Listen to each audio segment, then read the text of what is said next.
Welcome to the first episode of Security Social Problem. What's the purpose of this series? Let's get this out of the way. The practice of information security, in my opinion, seems to be stagnating. It mirrors some of the same problems in our criminal justice system, which is primarily focused on a reactive and punitive approach. We seem to be stuck in this wheel of identifying vulnerabilities, mitigating attacks after we fail to identify or address those vulnerabilities quickly enough, and on and on. According to the 2023 Verizon Data Breach Investigation Report, 74% of all breaches include the human element, with people being involved because of error, privilege misuse, use of stolen credentials, or social engineering. It seems to me that technology won't be enough to solve the cybersecurity problem any more than hiring more police has eliminated crime. I think it's time for a different approach that finally addresses security's social problem and stops continuously trying to use a technology hammer against a human nail.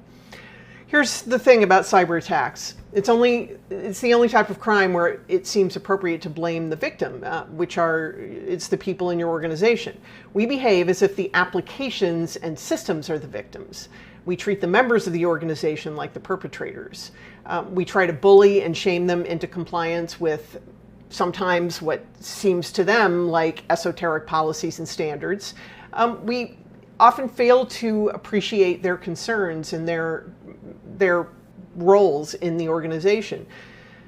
So should people in organizations care more about doing the right things to mitigate risk up front? Sure.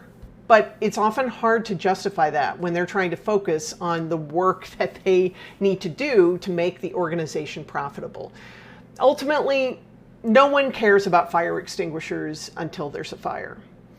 I think we should start to think less in terms of adversaries and more about engaging with the community of our users that we serve. We need better options than just treating our own users as perpetrators and shaming them, because as the research in the field of criminal justice shows, shame is a double-edged sword. The intention of this series is to introduce concepts from psychology and social sciences, specifically restorative practices, which focuses on emotional awareness, growth, strengthening relationships between individuals, as well as social connections within communities.